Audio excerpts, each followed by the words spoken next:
마이 부인은 경비실 밖에서 보이 테오를 돌보고 20년 후에 그의 은혜에 보답한다. 어느 늦은 오후, 햇살이 천천히 지평선 위로 지기 시작하면서 버려진 다락방에 무질서하게 놓여있던 거대한 쓰레기 더미가 노랗게 물들기 시작했습니다. 악취가 너무 강해서 공기가 답답하고 숨쉬기 힘들었습니다. 고철더미 사이로 불어오는 바람 소리는 마치 비참한 삶을 견뎌내는 사람들의 속삭임처럼 울려 퍼진다.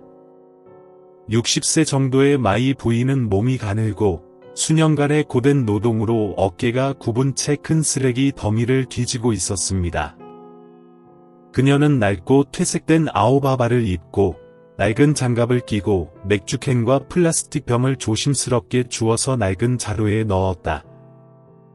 그녀에게는 모든 폐기물이 가치가 있으며 일상생활의 원천입니다.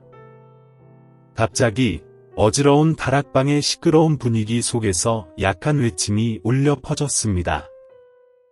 후후, 할머니, 저를 구해주세요.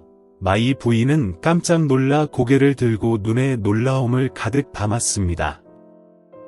그녀는 멈춰서서 울음소리가 나는 곳으로 더 가까이 다가갔습니다. 그녀 앞에는 5살쯤 되는 작은 소년이 있었습니다. 몸집이 작았고 진흙을 뒤집어쓰고 머리카락이 엉켜 있었습니다.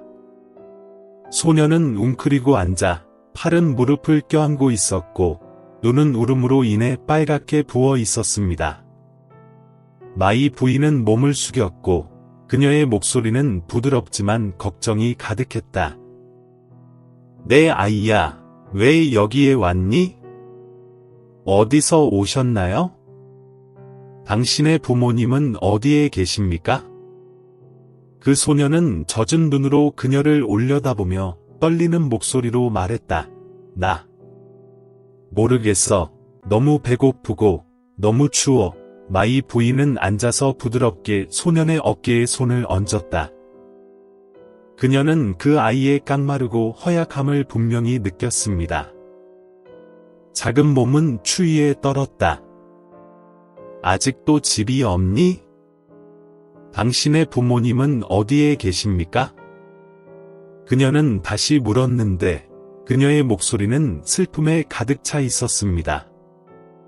저는 부모가 없고 저를 키워줄 사람도 없어요. 소녀는 고개를 숙이고 울음을 터뜨렸다. 그때 근처에서 쓰레기를 주워 모으던 이웃이 다가와서 눈앞에서 벌어진 광경을 보았습니다. 그녀는 고개를 저으며 한숨을 쉬며 말했다. 무슨 짓을 할 거야? 그녀는 너무 가난해서 자신조차 돌볼 수 없는데 어떻게 다른 아이를 돌볼 수 있겠어요? 마이 부인은 대답하지 않고 그저 소년을 동정심이 가득한 눈으로 바라볼 뿐이었다. 이웃은 엄숙한 목소리로 말을 이었다. 더 이상 뱃속에 짚을 품고 있지 말고 여기에 놔두세요. 다른 사람이 처리할 방법을 찾을 겁니다. 하지만 마이 부인은 단호하게 고개를 저었다. 그냥 둘 수 없어요. 너무 비참했는데 어떻게 등을 돌릴 수 있겠어요? 내가 도와주지 않으면 누가 도와주겠나? 이웃은 더 말하고 싶었지만 그녀의 눈에서 결의를 보고는 고개를 저으며 떠나면서 중얼거렸다. 정말 힘들어. 아직도 더 많은 고통을 겪고 싶어 하는구나. 메이 부인은 다락방 가장자리에 있는 작고 낡은 집에서 혼자 살고 있습니다. 그녀의 남편은 일찍 돌아가셨고 그녀에게는 자식도 없었기 때문에 지난 수십 년 동안 그녀는 쓰레기 수거에 의지해서만 생계를 이어왔습니다. 그녀는 가난했지만 항상 관대한 마음을 가지고 있었으며 대가를 바라지 않고 비슷한 상황에 처한 사람들을 도우곤 했습니다. 할머니가 방금 발견한 그 소녀는 자신이 어디서 왔는지 전혀 몰랐습니다. 그녀의 슬픈 눈, 망가진 목소리, 두려운 눈빛은 그녀가 굶주림과 버림받음의 나날을 살아남았다는 것을 보여주었습니다. 그날 저녁, 마이 부인은 그 소년을 집으로 데려갔습니다. 그 작은 집에는 오래된 침대, 몇 가지 간단한 주방 도구, 작은 테이블 하나만 있었습니다. 그녀는 오래된 옷 한 벌을 찾아서 소년에게 목욕을 하라고 한 뒤 생선 소스를 약간 푼 차가운 밥 한 그릇을 그 앞에 놓았습니다. 먹어라, 아들아. 배불리 먹고 좀 자. 내일 생각해보자. 소년은 머리를 숙여 음식을 먹었고 젓가락을 쥔 그의 작은 손은 떨렸다. 마이 부인은 온화한 눈으로 그를 바라보았지만 그녀의 마음은 무거웠다. 그녀는 자신이 가난하다는 것을 알고 있었고 이제 아이를 키워야 했습니다. 삶은 더 힘들어질 것이지만 그녀는 소년을 바라보며 포기할 수 없었다. 소년이 식사를 마치자 그녀는 그에게 오래된 담요를 덮어주었다. 그는 잠들기 전에 조용히 할머니라고 불렀습니다. 그 전화에 메이 부인은 깜짝 놀랐다. 그녀는 미소를 지으며 그래, 자러 가렴. 내 아이야 라고 대답했습니다. 그날 밤 작은 집의 단순한 지붕 아래에서 두 낯선 사람 사이에 유대감이 형성되기 시작했습니다. 그 소년을 집으로 데려온 지 몇 달 후 메이 부인과 그 고아의 삶은 힘들지만 동시에 사랑의 찬 시기를 맞이하게 되었습니다. 메이 부인은 매일 부지런히 쓰레기를 주워 모으고 마당 구석구석을 뒤져 남은 쓰레기를 찾습니다. 굽은 몸매, 굳은 손, 지친 발을 가진 메이 여사는 이른 아침부터 늦은 오후까지 항상 바쁘다. 하지만 그 소년이 곁에 있어준 이후로 그녀는 마음이 따뜻해지는 것을 느꼈습니다. 피로는 사라진 듯했습니다. 그 소년은 겨우 5살이었지만 곧 할머니와 함께 일을 나누는 법을 배웠습니다. 그는 더러워지거나 지치는 것을 마다하지 않습니다. 작은 손은 맥주캔과 플라스틱 조각을 조심조심 들어올려 할머니와 손주가 함께 집으로 끌고 온 무거운 자루에 넣었다. 집으로 가는 길에 그 소년은 할머니에게 종종 속삭였다. 할머니, 제가 커서 돈을 많이 벌게 되면 할머니는 더 이상 그렇게 열심히 일하실 필요가 없을 거예요. 밤이 되자 석유등으로만 밝혀진 작고 어두운 집에서 마이 부인은 쓰레기통에서 주워 모은 오래된 책 몇 권을 집 구석에서 꺼냈다. 그녀는 인내심 있게 앉아서 소년에게 각 문자와 숫자를 가르쳤습니다. 고통에서 벗어나려면 공부하고 읽고 쓰는 법을 배워야 합니다. 저는 잘 모르지만 제가 아는 것을 가르쳐 드리겠습니다. 그 소년은 페이지에 나타나는 낙서 하나하나를 주의 깊게 들었습니다. 눈은 결의로 빛났다. 그는 곧 마이 부인의 사랑과 가르침 덕분에 지적이고 민첩하며 단호한 아이로 성장했습니다. 아직 유튜브 채널을 구독하지 않으셨다면 구독하고 알림종을 켜두시면 최신 영상을 놓치지 않으실 수 있습니다. 할머니와 손주들의 식사는 대개 차가운 밥에 삶은 야채나 멜론 몇 조각을 곁들인 것입니다. 어느 날 마이 부인은 밥을 한 줌만 먹고 대부분을 소년에게 남겼습니다. 그가 그것을 알았을 때 그의 눈에는 눈물이 고였다. 그는 먹다가 목이 메어 할머니, 식사하세요 라고 말했다. 나는 배불러. 할머니가 먹고 너도 먹고 너도 커서 할머니를 도와야지. 마이 부인이 아들을 사랑하는 것은 어머니가 자기 자식을 사랑하는 것과 다르지 않습니다. 그녀는 가난했지만 언제나 그 소년에게 최선을 다했습니다. 그러자 그는 그녀에게 매우 고마움을 표했고 결코 요구하거나 비난하지 않고 다만 온 힘을 다해 그녀를 도우려고 노력했습니다. 하지만 할머니와 손주의 삶은 이웃들의 악의적인 소문을 피할 수 없었다. 어느 날 메이 부인과 그 소년이 폐금속 자루를 끌고 집으로 가던 중 한 노파가 집 앞에 서서 짜증내며 말했다.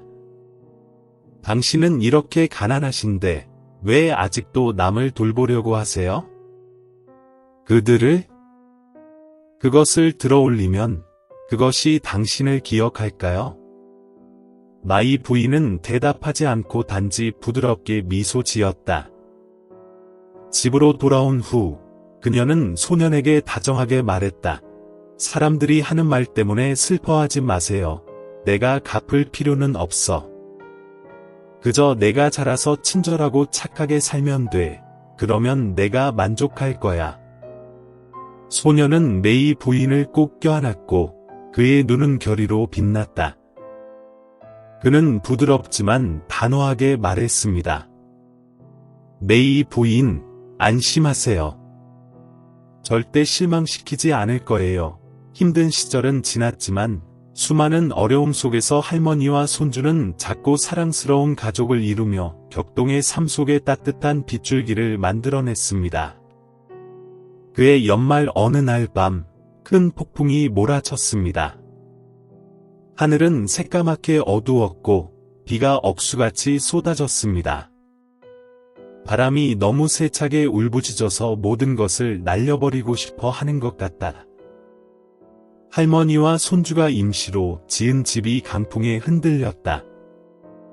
대나무 벽과 초가 지붕으로는 자연의 분노에 맞설 수 없었습니다. 큰 소리가 났고 바람에 지붕이 날아가고 비가 쏟아졌습니다. 소녀는 당황하여 메이 부인을 껴안았습니다. 할머니, 집이 무너졌어요. 마이 부인은 떨면서 소년을 끌어안고 자신의 약해진 몸을 이용해 그를 보호했습니다. 차가운 바람과 비가 그녀의 등을 때렸지만 그녀는 신경 쓰지 않았다. 그 집은 더 이상 지탱할 수 없었고 기둥이 무너지면서 메이 부인은 다리에 큰 나무 조각이 끼어 사망했습니다. 소년의 울음소리가 비오는 밤에 울려 퍼졌다. 메이 부인. 메이 선생님, 괜찮으세요? 마이 부인은 이를 악물고 고통을 참으며 진정하려고 노력했습니다. 잘 지내요. 울지 마. 우리는 괜찮을 거야. 폭풍이 지나갔을 때 그 작은 집은 단지 잔해더미에 불과했습니다. 이웃들은 메이 부인을 인근 의료소로 데려가는데 도움을 주었습니다. 그녀는 다리를 다쳐서 정상적으로 걸을 수도 없었고 이전처럼 쓰레기 수거원으로 일할 수도 없었습니다. 그 소녀는 병원 침대 옆에 앉아 있었는데 밤새 울어서 눈이 빨갛고 부어 있었습니다. 마이 부인, 당신이 아프지 않게 하는 방법을 모르겠어요. 나는 그녀를 돕기 위해 뭔가 하고 싶어요. 마이 부인은 그의 머리를 쓰다듬으며 약하지만 여전히 부드러운 목소리로 말했다. 아무것도 할 필요가 없습니다. 내 곁에 당신이 있어주면 좋겠어요. 하지만 소녀는 돈 없이는 메이 부인이 잘 살 수 없다는 것을 알고 있었습니다. 그는 잠시 거기 앉아 생각한 후 마침내 그의 인생에서 가장 어려운 결정을 내렸습니다.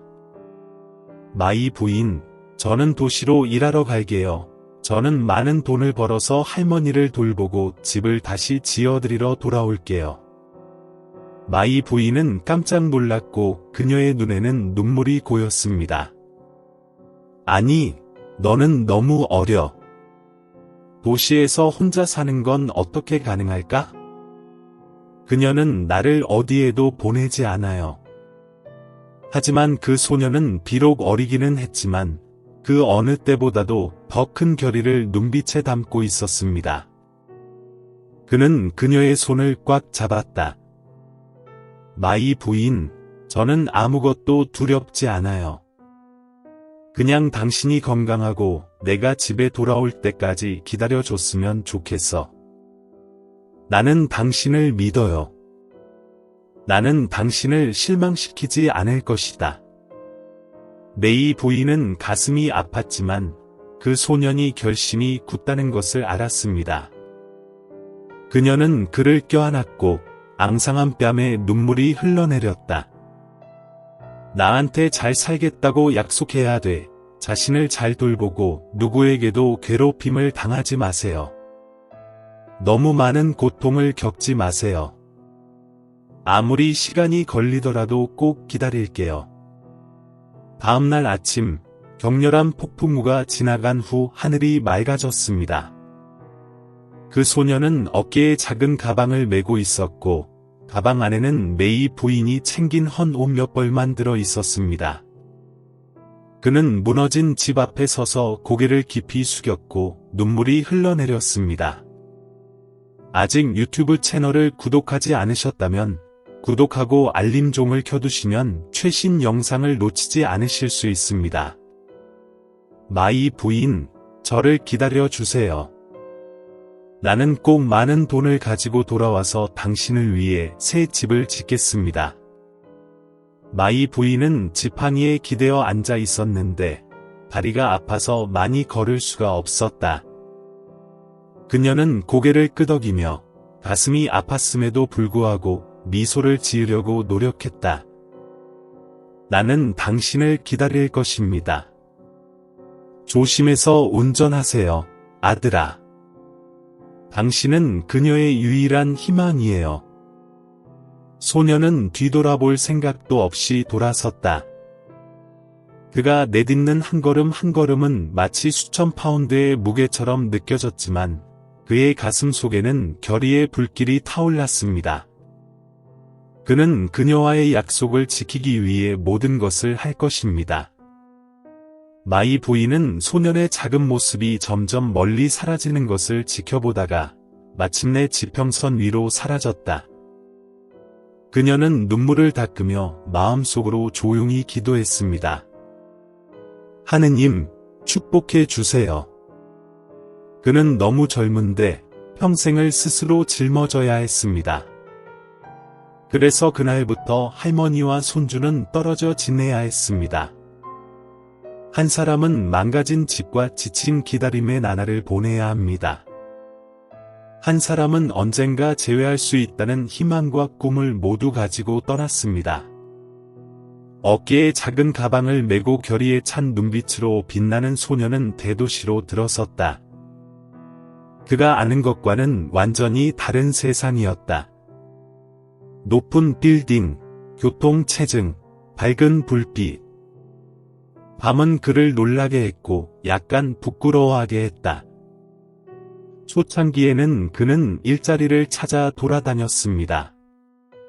서류도 없고 인맥도 없었던 그는 생계를 위해 가장 힘든 일을 해야 했습니다. 그는 작은 식당에서 설거지를 하고 붐비는 거리에서 전단지를 돌리고 먼지 낀 창고에서 짐꾼으로 일하는 등 온갖 일을 했습니다. 그는 이른 아침부터 늦은 밤까지 열심히 일했지만 급여는 적었습니다. 한 번은 가게 주인에게 야단을 맞고 급여를 지불하지 않기도 했습니다. 너 같은 가난한 소년이 이보다 더 바랄 게 있겠어? 내 눈에서 사라져. 이런 때면 소녀는 조용히 떠나 눈물을 닦으며 중얼거렸다. 괜찮아요. 제가 할 수 있어요. 메이 부인이 나를 기다리고 있어요. 착취당하고 멸시받았음에도 불구하고 소녀는 포기하지 않았습니다. 늘 마르고 몸이 허약한 마이 부인이 떨리는 손으로 고철을 주워 모으는 모습은 그의 마음속에 떠올랐고 그것이 그가 모든 것을 극복할 수 있는 동기를 부여하는 원천이 되었다. 어느 날 소녀는 식당에서 일하던 중 부유한 사장을 만났습니다. 이 남자는 우연히 시골에서 늙고 병든 할머니에게 한 약속을 지키기 위해 고아가 되어 홀로 생계를 이어가는 자신의 이야기를 듣게 되었습니다. 사장은 소년을 감탄하는 눈빛으로 바라보았다. 얘야, 배우고 싶니? 만약 당신이 정말 열심히 일한다면 나는 당신에게 인생을 바꿀 수 있는 기회를 줄 것입니다. 그 소년은 주저하지 않았고 그의 눈은 결의로 빛났다. 네, 배우고 싶어요. 나는 당신을 실망시키지 않을 것이다. 사장님의 도움으로 그는 학교에 갈 수 있었습니다. 그는 생활비를 벌기 위해 아르바이트를 하며 공부했습니다. 바쁜 일정에도 불구하고 그는 근면함과 지성 덕분에 항상 반에서 1등을 차지한다. 시간이 흘러 소녀는 청년이 되어 경영학을 우등으로 졸업했습니다. 그는 아무것도 없는 상태에서 시작하여 단계적으로 자신의 경력을 쌓아갔습니다. 마이 부인이 그에게 가르쳐준 인내심과 끈기의 교훈 덕분에 그는 아무리 많은 어려움에 직면하더라도 결코 포기하지 않았습니다. 몇 년 후, 그는 성공적인 사업가가 되어 대기업을 창립했습니다. 이제 그는 자신을 자랑스러워할 뿐만 아니라 마음속으로 더 큰 소망을 품게 되었습니다. 바로 자신을 구해준 사람에게 돌아가 보답하고 싶다는 소망입니다. 작은 마을에는 메이 부인의 낡은 집이 여전히 그 자리에 서 있어 20년간의 지친 기다림을 증언하고 있다. 그녀는 매일 아침 오래된 막대기와 자루를 어깨에 메고 고철을 모아 생계를 이어가며 익숙한 경비실까지 걸어 나갑니다. 그녀는 더 이상 예전처럼 힘이 세지 않았고 다리는 약해졌으며 시간이 지나면서 눈은 점점 뜨기 시작했습니다. 하지만 그녀는 결코 불평하거나 원망하지 않았습니다. 그녀는 언젠가는 사랑하는 손자가 돌아올 것이라고 늘 믿었습니다. 이웃들이 뭐라고 하든 그녀는 신경 쓰지 않는다. 마을의 한 여인이 그녀를 조롱했다. 뭘 기다리고 있는 거야? 그 소년이 너무 오래 떠나 있어서 너를 잊었을 거야. 인생에서 부자가 되면 어디서 왔는지 잊지 않는 사람이 어디 있겠어? 마이 부인은 미소를 지으며 부드러운 눈으로 말했다. 그는 나에게 약속했고, 그는 자신의 말을 지킬 것입니다. 나는 그를 믿습니다. 다른 이웃들은 그녀를 동정했고 속으로는 그녀를 불쌍히 여겼다. 이 노부인은 너무 약해서 얼마나 더 기다릴 수 있을지 모르겠어요. 나는 그 소년이 그녀를 기억하고 곧 돌아오기를 바랄 뿐입니다. 매일 밤, 메이 부인은 석유 램프 옆에 앉아 소년의 작은 사진이 걸려있는 오래된 벽을 올려다봅니다. 그녀는 미소를 지으며 그녀의 눈은 희망으로 반짝였다. 내 손자는 이제 다 자랐을 거야. 아무리 오래 걸리더라도 널 기다릴게. 하지만 그녀의 건강은 점점 악화되었고 다리는 더 이상 흔들리지 않았고 눈은 어두워졌습니다. 끊임없는 기침에 그녀는 지쳤지만 여전히 자신을 돌보려고 노력했고 누구에게도 방해가 되고 싶지 않았습니다. 이웃들이 가끔 찾아와 음식을 가져다 주지만 그녀는 항상 너무 많은 것을 받는 것을 거부한다. 저는 아직 살아 있습니다. 감사합니다. 짐이 되고 싶지 않아요. 시간이 흘러도 마이 부인은 손자의 믿음과 약속을 지키며 인내심을 가지고 기다렸습니다. 과거 소년의 모습은 언제나 그녀의 마음속에 존재했고 외롭고 힘든 나날들을 극복하도록 도와주는 유일한 빛이었습니다.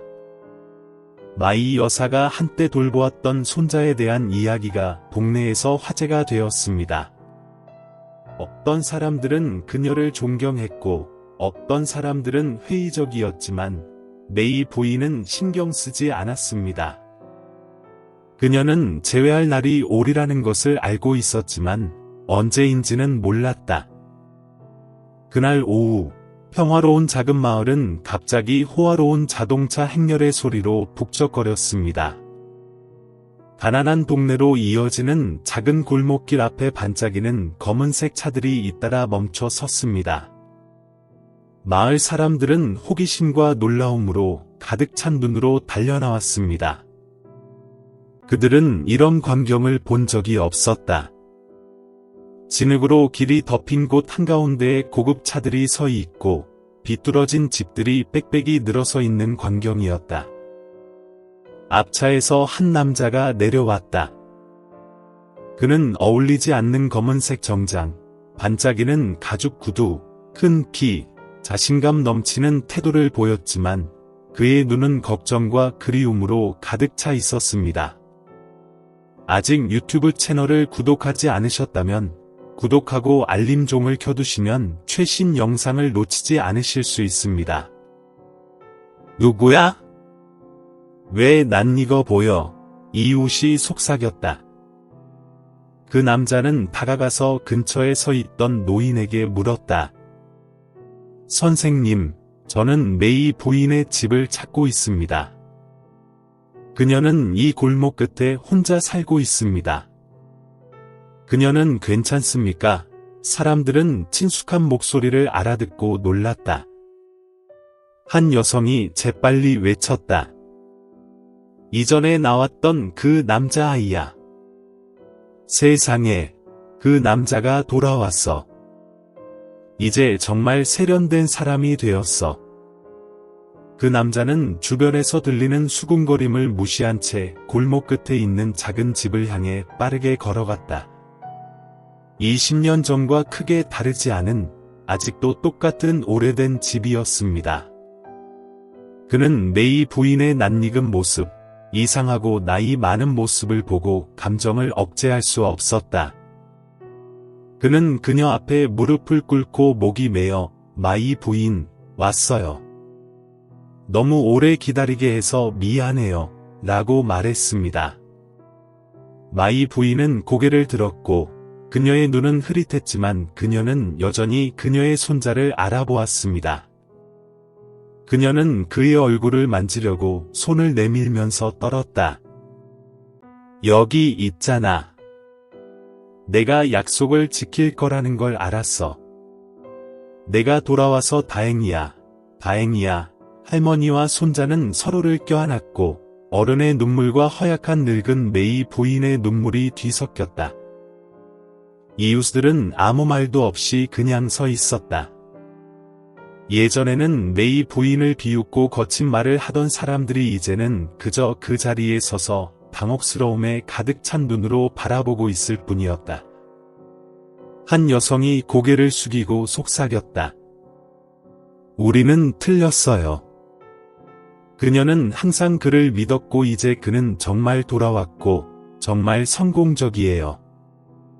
그들은 메이 부인이 구한 고아가 성공한 사람이 되어 자신을 구해준 사람에게 보답하러 돌아올 것이라고는 전혀 예상하지 못했습니다. 그 남자는 진정된 후 이웃에게 돌아서서 말했습니다. 과거에 나를 구하고 아무도 해주지 않을 때 나를 키워준 사람이 바로 마이 부인이었습니다. 나는 그것을 결코 잊지 않았고 오늘 나는 당신이 결정하세요. 그는 그녀를 위해 옛 땅에 바로 괜찮은 집을 짓겠다고 발표했습니다. 그는 또한 할머니 마이를 돕는 데 대한 감사의 표시로 주변 사람들, 특히 동네의 가난한 가정에 선물을 주었습니다.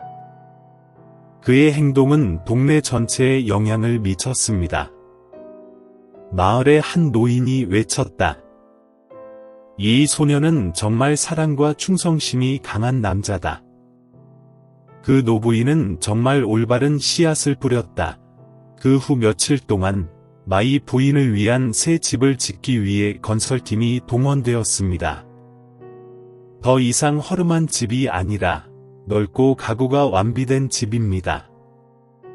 그녀를 놀리던 이웃들이 이제는 차례로 그녀를 도와주러 온다. 그들은 또한 메이 부인의 마음과 그녀 조카의 성공에 대한 존경심을 표현했습니다. 이 부분의 마지막 이미지는 메이 부인이 새 집 현관 앞에 앉아 과거의 소년이 이제는 어른이 되어 자신의 든든한 지지대가 되어 있는 것을 보며 행복에 찬 눈빛을 하고 있는 모습입니다. 새 집이 지어진 이후로 메이 부인의 삶은 완전히 바뀌었습니다. 더 이상 생계를 위해 고철을 모으는 일도 없고 허름한 집에서 땅에 누워 자는 일도 없습니다. 이제 메이 부인은 손자와 함께 평화롭게 살고 있습니다. 넓은 집은 이제 자라서 성공한 소년의 보살핌과 관심 덕분에 항상 아늑합니다. 그는 매일 아침 일찍 일어나 그녀를 위해 아침 식사를 준비합니다. 그는 여가 시간에 그녀를 데리고 동네를 산책시키고 그녀가 외로움을 느끼지 않도록 그녀와 이야기를 나눕니다. 저녁에는 할머니와 손주가 종종 현관에 앉아 있다. 따뜻한 노란색 빛이 공간을 덮는다. 마이 부인은 종종 과거의 이야기를 들려주곤 합니다. 경비실에서 소년을 발견했던 때부터 어려웠지만 사랑스러웠던 날들까지요. 이제 어른이 된 이 소년은 조용히 듣고 가끔 미소를 지으며 깊은 감사의 표시로 모든 세부사항을 반복했습니다. 어느 날, 이제 매우 약해진 마이 부인은 흐릿한 눈으로도 자랑스러움에 빛나며 그를 불렀습니다. 내 아들아, 내가 살 날이 얼마 남지 않았지만 너를 훌륭한 사람으로 키운 것을 매우 기쁘게 생각한다. 어른이 되었다는 것은 그녀의 인생에서 가장 큰 자랑으로 여겨졌습니다. 그는 그녀의 마른 손을 잡고 그의 뺨에 눈물이 흘러내렸다. 할머니, 당신은 영원히 제 마음속에 살아 계실 겁니다. 안심하세요. 저는 당신의 사랑에 걸맞은 좋은 삶을 살겠다고 약속드립니다. 할머니. 며칠 후, 마이 여사는 평화롭고 평온하게 세상을 떠났습니다. 메이 부인과 고아이의 이야기는 작은 동네에만 그치지 않고 곳곳으로 퍼졌습니다. 이 이야기를 들은 사람은 누구나 그녀의 관대함과 손자의 뛰어난 결단력에 깊은 인상을 받았습니다. 지금은 유명한 억만장자가 된 그 남자는 인터뷰나 연설에서 항상 그녀의 이야기를 언급합니다. 그는 오늘날의 성공을 이루는 데 도움을 준 동기가 바로 마이 부인의 사랑과 희생이었다고 말했습니다. 그는 연설에서 할머니 마이는 저에게 인생에서 가장 큰 교훈을 가르쳐 주신 분입니다. 감사와 사랑은 사람의 운명을 바꿀 수 있다는 교훈이죠. 라고 말했습니다. 그의 이야기는 감탄을 불러일으킬 뿐만 아니라 희생, 친절, 약속을 지키는 것의 중요성에 대한 심오한 교훈을 가르쳐 줍니다. 마지막 이미지는 그가 메이 부인의 단순한 무덤 앞에 서서 흰 국화 꽃다발을 놓고 있는 모습입니다. 하늘은 맑았고 햇살이 그의 키 큰 몸매를 부드럽게 비췄지만 그의 눈은 후회와 감사로 가득 차 있었습니다. 할머니, 그는 부드럽게 말했다. 저는 당신을 실망시키지 않기 위해 좋은 삶을 살겠습니다. 저는 당신의 사랑과 교훈을 더 멀리 전달하여 당신이 저를 도와준 것처럼 다른 사람들을 돕겠습니다. 부드러운 바람이 불며 마치 메이 부인의 대답이 먼 곳에서 들려온 것처럼 흰 국화가 흔들렸다.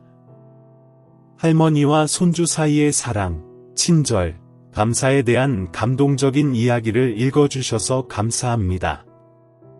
이 이야기를 통해 우리는 사랑과 희생으로 모든 어려움을 극복할 수 있다는 것을 배울 수 있습니다.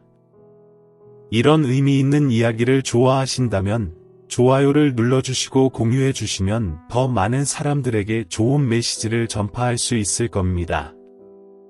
다음 감동적인 스토리를 놓치지 않으려면 채널을 구독하고 알림종을 켜는 것을 잊지 마세요. 다음 스토리에서 만나요.